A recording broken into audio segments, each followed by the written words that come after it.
మన RJ news public కు ఎక్కడ కష్టాలున్నాయంటే ఆడ నిమిషంలో వాలిపోతుంది. అంతేగాని ఎవలో ఎనుకుండి నడిపిస్తుర్రు, ఎవలో ఏదో పెట్టి పోషిస్తుర్రు అన్న విధంగా అయితే మన ఆర్జే న్యూస్ ఎన్నటికి పని చేయలేదు, పని చెయ్యదు కూడా. పబ్లిక్ కష్టాల్లో ఉన్నారంటే ఆడ ముందుండేది మన ఆర్జే న్యూస్ మాత్రమే. మరి గసోంటి ఆర్జే న్యూస్ మన మేడ్చల్ పబ్లిక్ కు కష్టాలు వచ్చినాయంటే ఊకుంటదా? అందుకే నిన్న బాలాజీ నగర్ లా నీళ్లు లేక నానా తంటాలు పడుతున్న పబ్లిక్ తోని మాట ముచ్చట పెట్టి అలా కావాల్సింది ఏందని అడిగి తెలుసుకున్నాం. అటెన్క ఆడకట్టోళ్ళందరినీ గుసబెట్టి మీకు ఇప్పుడు మీ బాధ తీరాలంటే ఏం కావాలని అడిగితే వాళ్ళందరు చెప్పిన సమాధానం మాకు బోర్ కావాలి, బోర్ వస్తేనే మాకు ఈ నీళ్ల సమస్యలు తీరుతాయి, లేకపోతే మేం బతకలేము, మా పిల్లల్ని పోషించలేము, మా బతుకు ఘోరం అవుతుందని వాళ్ళు ఏడుస్తే ఆ ముచ్చట్ను మొత్తం కవర్ చేసి సీదా తీసుకుపోయి బీజేపీ మేడ్చల్ నాయకుల దగ్గర పెట్టారు. మరి మేడ్చల్ బీజేపీ నాయకులు ఏం ఉత్తవుకుంటారా? ఎమ్మెల్యే క్యాండిడేట్ సుదర్శన్ రెడ్డి ఏం చేసిండు? దీన్ని ఇంకా పై స్టేజ్ ఈటల రాజేందర్ తానికి తీసుకుపోయిండు. ఆయన మేడ్చల్ పబ్లిక్ కు ఇప్పుడు నీళ్ల బాధలు తప్పాలంటే నేను బోర్ వేపిస్తా, కథం ఏ షేరియాల బోరు అని మాటిచ్చిండు. ఒక్క బోర్ అయితే మొత్తం కాలనీకి సరిపోదు కదా. అందుకే రామన్న గారి శ్రీనివాస్ గౌడ్ కూడా ముంగట్టుకొచ్చి ఒక్క బోర్ తోని కష్టాలు తీరాయి కాబట్టి నేను కూడా ఒక షెయ్యి వేస్తా అని ఇంకో బోర్ వేపిస్తా అన్నాడు. ఇక చూడుండ్రి మన ఆర్జే న్యూస్ కథనం మీద బీజేపీ నాయకులు ఎట్లా స్పందించారు. ఇప్పుడు బాలాజీ నగర్ పబ్లిక్ అంతా ఒక దిక్కు బీజేపీ నాయకులకు థ్యాంక్స్ చెప్తుర్రు, ఇంకో దిక్కు మన ఆర్జే న్యూస్ కూడా థ్యాంక్స్ చెప్తురు. ఇట్లా మీ ఊర్లో ఏ సమస్యలున్నా, మీరు ఏ బాధతో తిప్పల పడుతున్నా ఆడికే ఆగిపోకుండ్రి. మీలో మీరే మసిలితే సమస్య ఎట్లా తీరుతుంది చెప్పుండ్రి. జర బయటికి వచ్చి చెప్పాలి కదా. మీరు బయటికి వచ్చి చెప్పాలంటే ఇట్లా ఎవరో ఒకరు మీ బాధల్ని పెద్దోళ్ళ దాకా తీసుకుపోయేటోళ్ళు కావాలి. ఆ పెద్దోళ్ళ దాకా తీసుకుపోయే బాధ్యత మాది. దానికి మీరు నమ్మాలంటే ఇదొక్కటే ఆధారం. దీన్ని బట్టైనా మీరు అర్థం చేసుకోవచ్చు ఆర్జే న్యూస్ పబ్లిక్ కోసం ఎంత ఘోరంగా పనిచేస్తుంది, ఎంత తిప్పల పడుతుంది. పబ్లిక్ తిప్పలు తన తిప్పలు అనుకొని పనిచేసేదే మన ఆర్జే న్యూస్. ఇక మీకు ఇటువంటి సమస్యలు ఇంకేమన్నా మీ చుట్టాలకు, పక్కాలకు, ఊరోళ్ళకు, బయటోళ్ళకి ఎవ్వలకున్నా మాకు చిన్న ముచ్చట చెప్పుండ్రి, కథం నిమిషంలో ఆడ వాలిపోతాం. సరేనా? అదే చెప్పినా ఒక బోర్ అయితే వేపిద్దామని చూస్తున్నాం. ఎంపీ గారు పనిధిలో నుంచి ఒక బోర్ వేపిస్తామమ్మా. ఓకేనా? చేపిస్తా. రోజు బాలాజీ నగర్లో ఈ మహిళలకు వాటర్ ప్రాబ్లం చాలా ఉన్నది. ఇది చూసి మాకైతే మేము వాళ్ళ కన్నీళ్ళు వాళ్ళు చూడలేకపోయినాం. ఈరోజు మాకు పార్టీ తరఫు నుంచి మా ఎంపీ గారు ఒక బోరు ఆయన శాంక్షన్ చేసినాడు. నేను ఒక బోరు వీళ్ళకు డొనేట్ చేస్తున్నాను. మున్సిపాలిటీ ప్రాంతంలో నిన్న సోషల్ మీడియాలో చూసిన తర్వాత, ఆర్జే న్యూస్ సోషల్ మీడియాలో చూసిన తర్వాత మా వంతు ప్రయత్నం మా బీజేపీ పార్టీ ఆధ్వర్యంలో ఈరోజు ప్రతి ఒక్కరు మహిళా తల్లులని ఇక్కడ కాలనీలలో సందర్శించడం జరిగింది. దీని ముఖ్య ఉద్దేశం ఏంటంటే గత నెల 2 నెలలుగా సంవత్సర కాలంగా బాధపడుతున్నారు. ఈ మధ్యన ఇంకా ఎక్కువ నెల రోజులుగా నీళ్లు రాలేదని చెప్పి మహిళా తల్లులందరూ కూడా కమిషనర్ దృష్టికి లేకపోతే అధికారుల దృష్టికి తీసుకెళ్ళిన ఎవరు స్పందిస్తలేరని చెప్పి మా వంతు ప్రయత్నం మేము మా గౌరవ ఎంపీ గారి దృష్టికి తీసుకెళ్ళినాం. అధికారులతో మాట్లాడినాం. ఇక్కడ స్థానికంగా ఉండే మాజీ మంత్రి, ఇక్కడ స్థానికంగా ఇప్పుడు ప్రజెంట్ ఎమ్మెల్యే మల్లారెడ్డి గారు మనకు శని ఆయన. ఎందుకంటే ఈ నియోజకవర్గము ఎప్పుడు సోషల్ మీడియాలో చెప్పినా కూడా దేశంలో నెంబర్ 1 నియోజకవర్గం మేడ్చల్ నియోజకవర్గం అంటాడు. ఈయన కాలేజీలు ఇక్కడ నుంచి ఒక 5 కిలోమీటర్ల దూరంలో ఉంటాయి. కానీ ఆయన ఏ ప్రజల సమస్యల మాట్లాడాడు, ఏ సమస్యను తీర్చాడు. ఇప్పటివరకు అభివృద్ధి నిధులు తేలేదు, సమస్యలను మాట్లాడు, సమస్యను తీర్చాడు. అటువంటి వ్యక్తి ఈరోజు మనకు ఉండడం మన దురదృష్టకరం. అట్లానే కాంగ్రెస్ పార్టీ అధికారంలో ఉంది. ఇక్కడ రేవంత్ రెడ్డి ఆయన గతంలో ఎంపీగా పనిచేసిండు. ఆయన కూడా ఈరోజు ముఖ్యమంత్రి అయ్యిండు. అయినా కూడా మన మేడ్చల్ నియోజకవర్గంలో ఎన్ని బాధలు చెప్పాలంటే ఒక వాటర్ సమస్యనే కాదు, ఏదో డ్రైనేజ్ సమస్య, రోడ్ల సమస్య, అన్ని సమస్యలు ఉన్నాయి.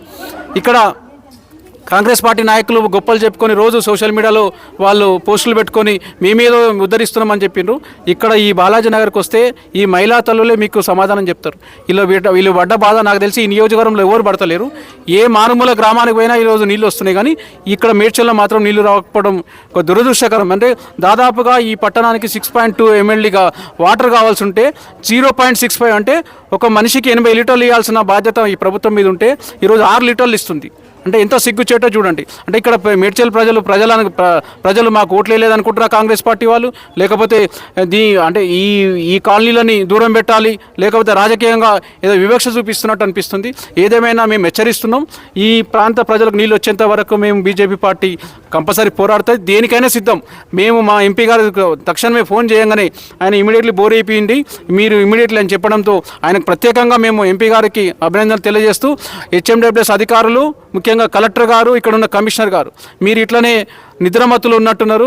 అంటే ప్రజలు మీ చులకన చూస్తుంటే మేము ట్యాక్సులు తీసుకుంటాం, అభివృద్ధి ఏం చేయం, నీళ్ళు వాళ్ళు ఏ సమస్యలను పట్టించుకోమనే విధంగా కొంతమంది అధికారులు పనిచేస్తారు. అధికారులు కూడా హెచ్చరిస్తున్నాం, మీరు ఇట్లనే ఏదో మాట్లాడిపోతారు, వీళ్ళు లెటర్లు ఇస్తారని అనుకుంటున్నారు కదా, నెక్స్ట్ విధ్వంసం సృష్టిస్తాం. నేను చెప్తున్నా బీజేపీ పార్టీ తరఫున, మీ ఆఫీసులో ముట్టడి చేసి మిమ్మల్ని బయటకు వెళ్ళకుండా తాళాలు వేసే రోజులు అతి తొందరలో ఉన్నాయని చెప్పి నేను హెచ్చరిస్తూ, ఇవి వాటర్ సమస్య ఇక్కడ మేడ్చల్ పట్టణంలో వాటర్ సమస్య తీరేంత వరకు ఒక బీజేపీ పార్టీ మాత్రమే పోరాడుతుంది. దయచేసి ప్రజలందరూ కూడా గుర్తుంచుకోవాలి.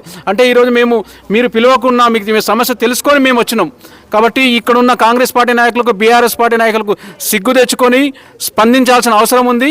అధికారులు కూడా ఈరోజు ఇంత పెద్ద సమస్యని ఏదో చిన్న సమస్యగా చూసుకొని మీ బోర్లు వేసుకోండి, లేకపోతే మాకు ఎవరు సంతకాలు పెట్టిరని చెప్పి అబద్ధాలు చెప్పే ప్రయత్నం మున్సిపల్ కమిషనర్ గారు కానీ ఇంకా కింది స్థాయి అంటే మిషన్ భగీరథ అధికారులు, ఈరోజు హెచ్ఎండబ్ల్యూఎస్ అధికారులు వీళ్ళందరూ కూడా స్పందించకపోతే మాత్రం సమస్యని తీవ్రంగా తీసుకొని హెచ్చరిస్తూ మరొకసారి చెప్తున్నాం, ఈ 2-3 రోజుల్లో పరిష్కారం కాకపోతే మాత్రం ఈ మహిళా తల్లులతోనే మీ ఆఫీసును ముట్టడి చేస్తామని తెలియజేస్తున్నాం.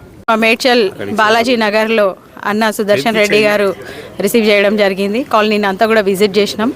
ఎందుకంటే వాటర్ సమస్య చాలా ఘోరమైన సమస్యగా మారిపోయింది మా మేడ్చల్లో. ఓన్లీ బాలాజీ నగరే కాదు, మొత్తం మేడ్చల్ అంతా కూడా ఈ సమస్యతోని ప్రజలందరూ తీవ్రంగా భయంకరమైన పరిస్థితులను ఎదుర్కొంటున్నారు.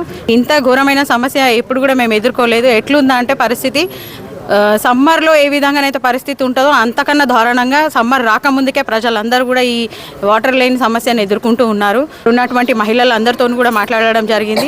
నిజంగా చాలా భయంకరమైన సమస్యను వీళ్ళందరూ ఎదుర్కొంటున్నారు.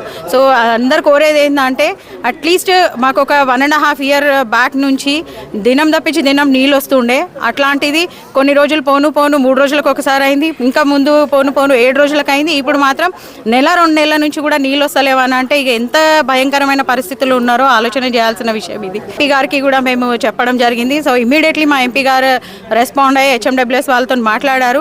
సో వాళ్ళు మాకేం చెప్పారు అని అంటే 3 months లోపల ఒక పైప్ లైన్ వర్క్ జరుగుతుంది, అది అయిపోయిందంటే మేడ్చల్కి కంటిన్యూస్గా ప్రీవియస్గా గతంలో ఏ విధంగా వాటర్ వచ్చినాయో అదే విధంగా ఇప్పుడు కూడా వస్తాయని చెప్పారు. బట్ మాకున్న ఎమ్మెల్యే గారు మాత్రం ఎప్పుడు కూడా మా ఇక్కడ కాలనీ కాదు మేడ్చల్కి విజిట్ చేయడమే లేదు, ఇక్కడ ఉన్న సమస్యలను తెలుసుకోవడం లేదు. సో ఇవన్నిటికీ కూడా రెస్పాండ్ అయ్యి పబ్లిక్కి ఏదైతే కావాలో మెయిన్ సోర్స్ వాటర్ సోర్స్ ఏమున్నా లేకున్నా సరే ఒక గ్లాస్ నీళ్ళుంటే ఒక దినమంతా మనం తినకుండా ఉండగలుగుతాం అనే సామెత అందరికి తెలిసిందే. సో అట్లాంటి సమస్యని, నీళ్లు లేని సమస్యని మేము మా మేడ్చల్లో తీవ్రంగా ఎదుర్కొంటున్నాం. సో దీన్ని సార్ట్అవుట్ చేయాల్సిందిగా కోరుతున్నాం. జై శ్రీరామ్. జై శ్రీరామ్. ఈరోజు నిన్న మా బాలాజీ నగర్ కాలనీ అమ్మలక్కలందరూ ఆర్జే న్యూస్ ద్వారా వాళ్ళ సమాచారాన్ని ఇవ్వడం జరిగింది. ఈ నీటి ఎద్దడి విషయంలో వాళ్ళ న్యూస్ చూసిన వెంటనే ఇది మేము గత మధ్యాహ్నం నుంచి, నిన్న నైట్ మధ్యాహ్నం నుంచి కూడా ఈ కాలనీ వాళ్ళతో ఫోన్ సంభాషణ చేసినాం. మా పై నాయకులకు, మా ఈటల రాజేందర్ గారికి, అలాగే మా కంటెస్టెడ్ ఎమ్మెల్యే క్యాండిడేట్ సుదర్శన్ గారికి ఇన్ఫర్మేషన్ ఇవ్వడం జరిగింది. తద్వారా మేము ఈరోజు అందరూ వీళ్ళతో కలిసి మేము ఈరోజు మాకు సంతోషం ఏంటంటే యుద్ధ ప్రాతిపదికన ఇమీడియట్ ఇప్పుడే ఒక బోర్ వేయండి అని చెప్పి ఆయన స్వయంగా చెప్పడం మాకు సంతోషదాయకం. మా కాలనీ వాసులు అందరి తరపున కూడా ఆయన మేము కృతజ్ఞతలు తెలుపుతున్నాం. అలాగే ఈ మున్సిపల్లో ఉన్న నాయకులు, ఈ కాంగ్రెస్ బీఆర్ఎస్ నాయకులు దోపిడీ బంద్ చేయండి, కనీసం మీ పైరవీలనే బంద్ చేయండి. పాలక వర్గంగా ఉండి పాలక పార్టీలో ఉండే నాయకులు కొంచెమన్నా ఇజ్జత్ తెచ్చుకోండి. ఈరోజు అమ్మలక్కలందరూ ఇంత ఇబ్బంది పడుకుంటా వాళ్ళకు చిన్నపిల్లలకు వంట వండి పెట్టి 11 గంటల వరకు మున్సిపల్ ఆఫీస్ చుట్టుముట్టు తిరుగుతున్నారు. ఏమైనా సీము నెత్తురు ఉంటే ఆలోచించండి. ఈ 10 ఏళ్ళు పాలన చేసిన ఈ బీఆర్ఎస్ నాయకులు ఏమన్నారు? మొన్నటిదాకా పెంట్ హౌస్ వేస్తే ₹1,00,000 వసూలు చేసిరు. మరి ఇలా నీటి వద్దడి గురించి ఏం ఆలోచించారు? అది జవాబు చెప్పాలి. మీలకు నిజంగా ముఖం ఉంటే ఈరోజు బాలాజీ నగర్కి వచ్చి మేము వేస్తున్న బోర్ నీళ్లు తాగిపోండి, అప్పుడైనా మీకు బుద్ధి వస్తుందని మళ్ళొకసారి హెచ్చరిస్తూ, ఈరోజు మేడ్చల్లో ఏ సమస్య ఉన్నా మాది కుటుంబ పార్టీ కాదు, ప్రజల గురించి పనిచేసే బీజేపీ పార్టీ పరంగా మేము ముందు వరుసలో ఉంటాం. ఏ సమస్య అయినా కూడా ముందుండి హెచ్చరిస్తాం అని మరోసారి తెలియజేస్తున్నందుకు జై శ్రీరామ్. సరే ఇటువంటి ముచ్చట్లు ఇంకా మస్తుగా పట్టుకొస్తాయి కానీ అప్పటిదాకానైతే మీరు మా ఛానల్ని సబ్స్క్రైబ్ చేసుకోరి. షేర్ల పనే కాబట్టి షేర్లు చేయురి.